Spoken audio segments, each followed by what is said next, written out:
Before we get into the full analysis, let's quickly recap what's happening in episode 7 of Pluribus. This episode marks a pivotal turning point in the narrative, as the two main characters, Carol and Manousos, face critical moments that define not only their moral compass, but also their relationship with the infected community.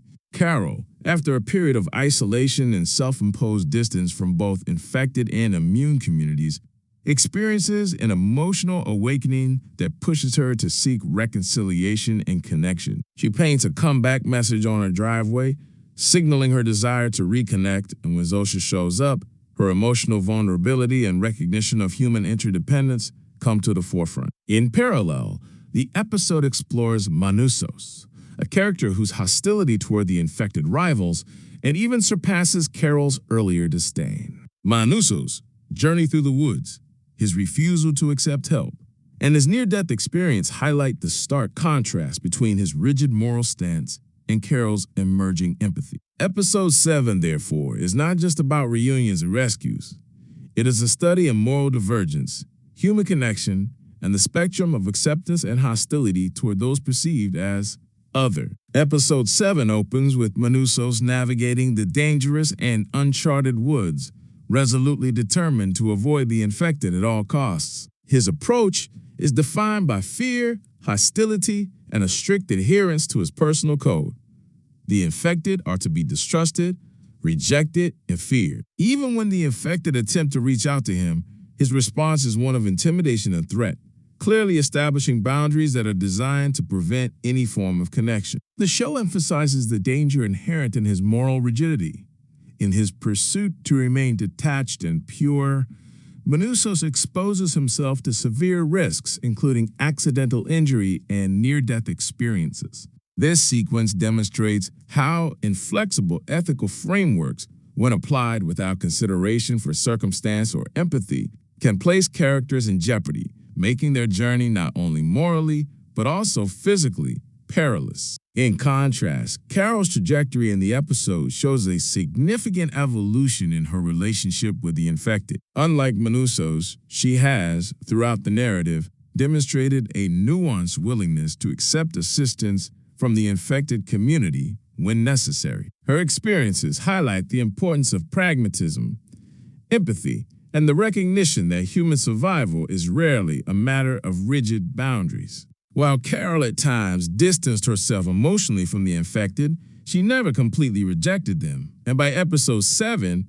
her actions, most notably the comeback driveway message, illustrated acknowledgement of interdependence and a willingness to reconcile. This contrast between Carol and Manousos is crucial to understanding the moral architecture of Pluribus.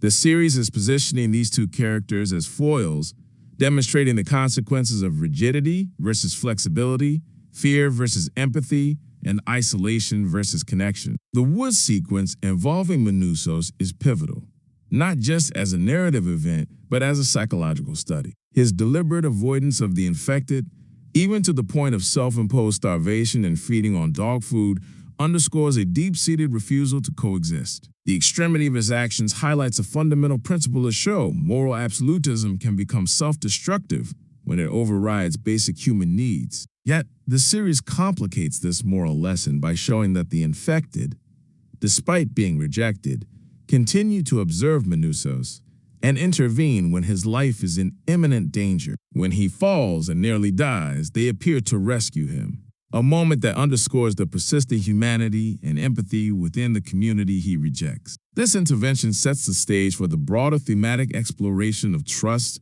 prejudice, and moral growth, or the lack thereof. Carol's arc in this episode serves as a counterpoint to Manousos' journey. While he demonstrates fear and hostility, she demonstrates reflection, vulnerability, and a readiness to reconcile past mistakes. Her willingness to embrace the infected and reconnect emotionally contrasts sharply with Manousos' refusal to acknowledge any positive attributes in the same group. This divergence not only reinforces their narrative opposition, but also poses compelling questions about moral evolution. Carol's change of heart is grounded in her recognition that isolation and self-righteousness come at the cost of human connection, emotional well-being, and community. Her empathy allows her to transcend fear and prejudice, whereas Manousos' rigid hostility keeps him trapped in a cycle of suspicion and danger. The episode also subtly hints at future narrative developments through this moral divergence. While Carol has demonstrated the capacity for reflection and reconciliation,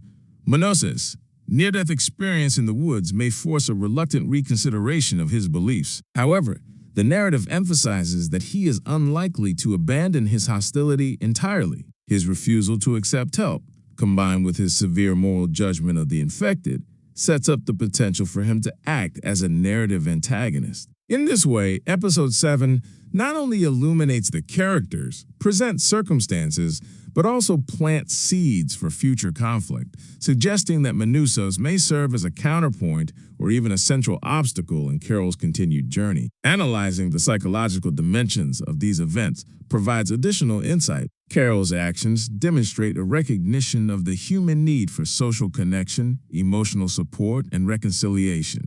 Her creative act of painting a comeback message functions as both a literal and symbolic gesture, externalizing her internal longing for forgiveness, understanding, and relational closeness. In contrast, Manousos' behavior illustrates the dangers of excessive moral rigidity and isolation. By refusing both help and emotional connection, he exposes himself to risk while simultaneously rejecting opportunities for growth. The show uses this contrast to explore themes of resilience, vulnerability, and the ethical complexity of interacting with perceived others. From a storytelling perspective, the juxtaposition of Carol and Manousos in Episode 7 is exceptionally effective. The pacing allows viewers to experience Carol's emotional awakening in Manousos' near-tragic ordeal almost simultaneously, emphasizing the narrative tension between empathy and hostility. Carol's reconciliation is designed to evoke relief and catharsis, whereas Manousos' struggle evokes anxiety and anticipation, creating a dynamic that keeps viewers fully engaged. This careful structuring demonstrates a deep understanding of audience psychology, maximizing both emotional impact and narrative momentum. Moreover, the episode underscores the narrative consequences of ethical choice. Carol's willingness to accept help and eventually seek reconciliation positions her as morally adaptable and emotionally resilient. Her growth demonstrates that survival in a fractured world is inseparable from the ability to form meaningful connections. Manousos, by contrast, illustrates the perils of inflexibility.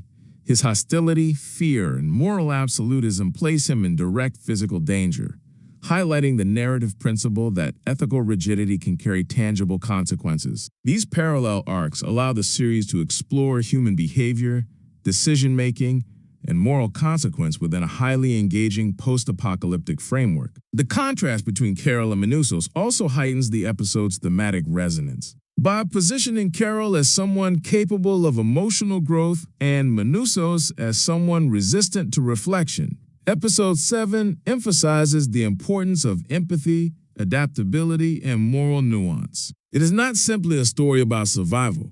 It is a meditation on the complexity of human relationships, the tension between fear and trust, and the necessity of acknowledging our dependence on others. The rescue of Manousos by the infected, even against his will, serves as a narrative reinforcement of these themes, demonstrating that compassion can exist even when it is least expected, and that moral growth is a choice rather than an inevitability. Episode 7 also subtly explores the potential consequences of unresolved hostility. While Carol's reconciliation highlights the rewards of empathy, Manousos' resistance underscores the perils of ongoing moral rigidity. His refusal to accept food, help, or companionship emphasizes the psychological and physical cost of isolation. It also positions him as a potential antagonist in the series, creating tension that will likely reverberate in future episodes. This narrative layering ensures that the episode is not just a resolution, but also a setup for continued conflict,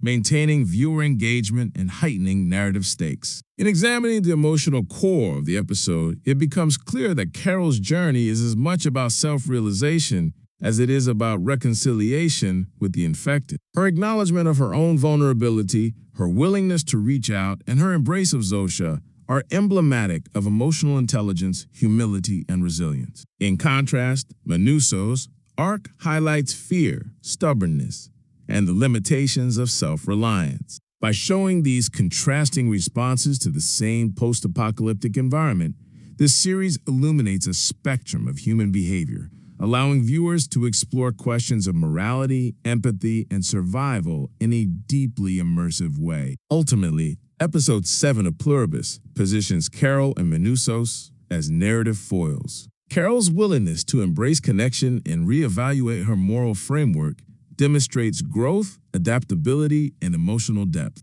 Manousos' hostility and refusal to accept help illustrate the dangers of moral absolutism, isolation, and unexamined prejudice. By juxtaposing these arcs, the show creates a compelling exploration of human behavior, moral choice, and the consequences of ethical rigidity. The episode functions as both a narrative climax for Carol, whose journey may yet force further reflection and confrontation. In conclusion, the dynamics of Episode 7 highlight the profound differences between Carol and Manousos. Carol's emotional awakening, exemplified by her symbolic gestures and her reconciliation with Zosha, underscores the importance of empathy, connection, and moral flexibility. Manousos' near-death experience in the woods, his refusal to accept help, and his ongoing hostility toward the infected highlight the consequences of fear, rigidity, and isolation. Together,